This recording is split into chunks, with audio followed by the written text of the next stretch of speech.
नमस्कार दोस्तों, स्वागत है आपका टू द पा चैनल पे।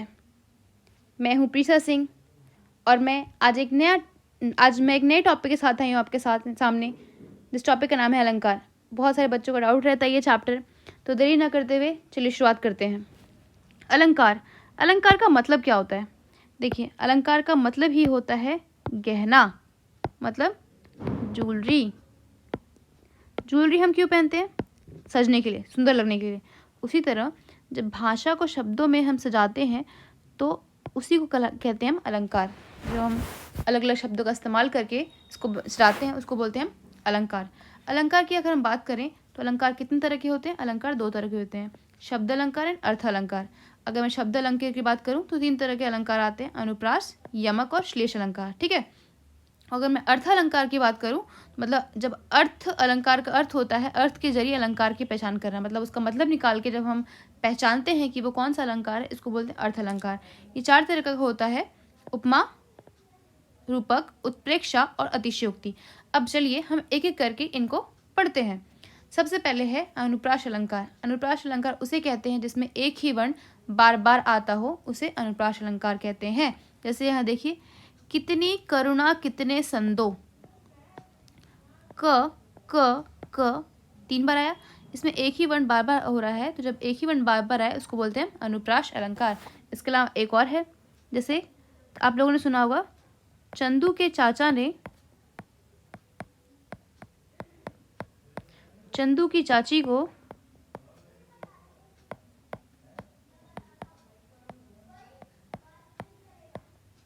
चांदनी रात में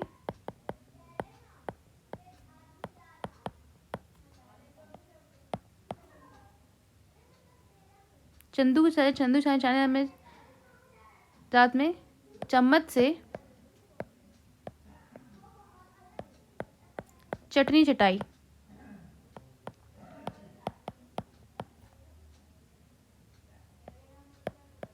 यहाँ पे आप देख सकते हैं कितना च च च च च च च च च तो ये क्या है आपका अनुप्रास अलंकार। जैसे देखिए एग्जाम में ऐसा नहीं आता, एग्जाम में इस तरीके का आता है। ठीक है, चलिए देखते हैं आगे।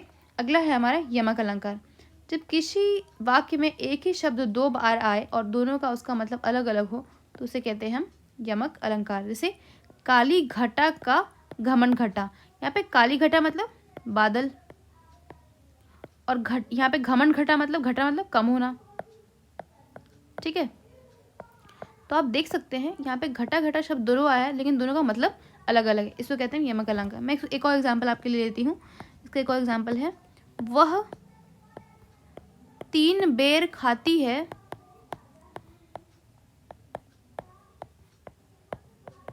वह 3 बेर खाती है।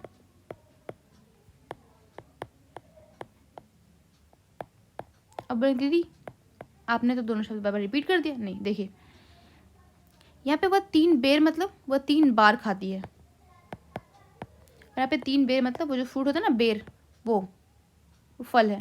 तो इन दोनों बेर का मतलब अलग है, मतलब ये क्या है आपका एक यमक अलंकार है। ठीक है, अगला है हमारा श्लेष अलंकार।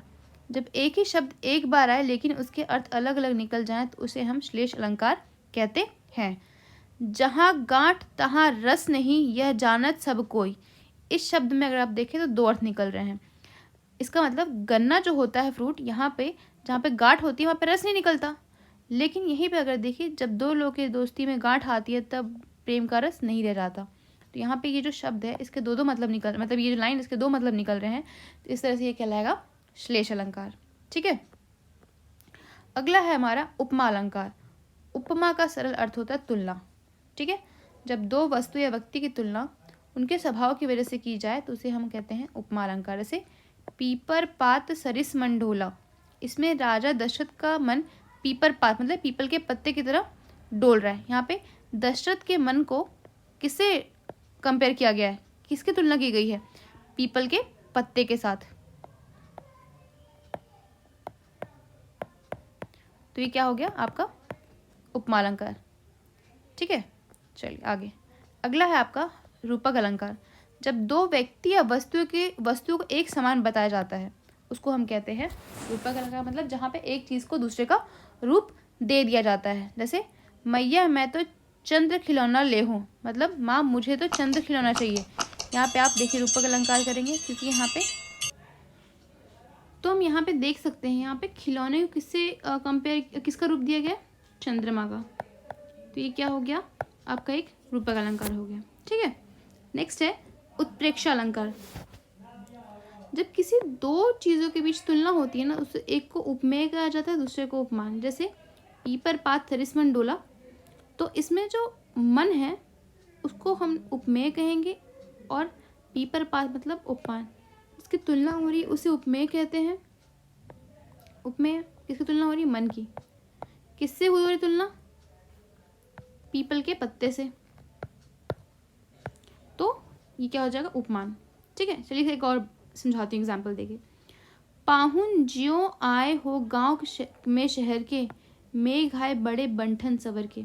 इसमें बादल की तुलना एक दामाद से की गई है जो शहर में गांव से आया है। ठीक है, और अगर उत्प्रेक्षा अलंकार पहचानने का सबसे बेस्ट तरीका क्या है, सेंटेंस में जानू मानू, जानू मतलब बोला जानू नहीं जानू माने निश्चय ज्यों, ये सब जाए तो समझ जाइए कि वो आपका क्या है। जैसे ज्यों यहाँ पे आ रहा है, ये आपका क्या है, उत्प्रेक्षा अलंकार, बेस्ट समझने का तरीका। ठीक है, अतिशयोक्ति, जब कोई बहुत बात बढ़ा चढ़ा कर बोल जाती है तो उसे हम अतिशयोक्ति अलंकार कहते हैं। जैसे आगे नदियाँ पड़ी अपार, घोड़ा कैसे उतरा पार, राणा ने सोचा इस पार, तब तक चेतक था उस पार। चेतक महाराणा प्रताप के घोड़े का नाम है। ठीक है, तो यहाँ पे बोल रहे हैं कि जब महाराणा प्रताप अपने घोड़े से जा रहे थे, सामने नदी आ गई। जब तक महाराणा ये सोचते कि नदी कैसे पार करूं, वैसे ही चेतक उस पार पहुंच चुका था। बताइए ऐसा हो सकता है? इस चीज़ को बहुत बढ़ा चढ़ा के बोला गया है, इसीलिए इसको कहेंगे हम अतिशयोक्ति अलंकार। आखिरी है हमारा मानवीकरण अलंकार। जब प्राकृतिक वस्तु जैसे पेड़ पौधे बादल, इन सबको मानवीय मतलब हमारी कोई भावना देकर समझाई गई हो, या निर्जीव जो निर्जीव चीज़ें होती हैं, नॉन लिविंग थिंग्स होती हैं, उसमें जब हम कोई लिविंग चीज़ें डाल देते हैं तो उसको कहते हैं मानवीकरण अलंकार। ठीक है, जैसे वृक्षों की टहनियाँ बादल से बातें कर रही हैं। अब वृक्ष जो है वो क्या है, और बादल जो है वो क्या है। वृक्ष तो खैर लिविंग है, बट बादल क्या है, नॉन लिविंग। तो यहाँ पे जो बादल है वो लिविंग से बात कर रहा है, बात करना है एक किसकी खूबी है, इंसान की खूबी है। तो जो यहाँ पे नॉन लिविंग थिंग में जब हम हमारे कैरेक्टर्स डाल देते हैं तो वो होता है मानवीयकरण। ठीक है, अब यहाँ पे कुछ क्वेश्चन हैं, उसकी प्रैक्टिस कर लेते हैं, जिससे आप चीज़ें आपकी क्या हो जाएंगी, क्लियर हो जाएंगी। ठीक है, जैसे को घटी ये वृज भनुजा के हलथर के वीर, यहाँ पे क्या है, ये श्लेष अलंकार है। ठीक है, एक सुंदर सीप का मुंह था खुला, एक ये क्या है आपका अनुप्रास अलंकार है। कैसे है, स है। ठीक है, ऐसे हम आगे और देखेंगे। कितनी करुणा कितने संदो, क अनुप्रास अलंकार। धारा पर पारा परवार यो हलत है, यहाँ पे पारा और पारा ये क्या है, दो अलग अलग शब्द है, इसका मतलब क्या है, अलग अलग है। पाहुन ज्यों आए हैं गांव में, तो यहाँ पे ज्यों आ गया मतलब श्लेष अलंकार। यहाँ पे भी श्लेष अलंकार कि देखिए को आ गया है। ठीक है, ते बर्छी के बर छीने हैं खलन के, ये क्या है, यमक अलंकार। अब यमक अलंकार क्या होता है, हमने क्या पढ़ा था, देखिए वापस से रिवीजन हो जाएगा हमारा इसी बहाने। यह अलंकार क्या, जब एक ही शब्द दो बार आए और उसके मतलब क्या हो, अलग अलग होते हैं, उसे कहते हैं यमक अलंकार। यहाँ पे तेरी बर, फिर छीने बर छीने हैं, बर्छी ने बर छीने हैं। ठीक है, तो यहाँ पे बर्छी मतलब गाय का बछड़ा, बर छीने मतलब बर मतलब होता है कि जिस मेल। तो यहाँ पे तेरी बर्छी ने बर छीन लिए हैं, किसके, खलन के। यमक अलंकार हो गया। तुम हिमालय भ्रंग, त अनुप्रास अलंकार। भव्य भावों में भयानक भावना भरना नहीं, भ क्या, अनुप्रास अलंकार। देखिए आगे ना, तीन बेर खाती तेवे तीन बेर खाती, यहाँ पे बेर क्या है आपके अलग अलग मतलब है, लेकिन शब्द एक ही, अलग मतलब अलग अलग है। सुब्रन को ढूंढत फिरो कभी कामी अरुचोर, यहाँ पे ढूंढत को आ गया, सेंटेंस पढ़ के पता चल रही क्या है आपका श्लेष अलंकार। तो इस तरीके से आप क्या करेंगे, कुछ और क्वेश्चंस की प्रैक्टिस कीजिए और आपका अलंकार एक जो हार्डेस्ट टॉपिक है मैंने आपको चुटकियों में इजीली से सॉल्व कर दिया है।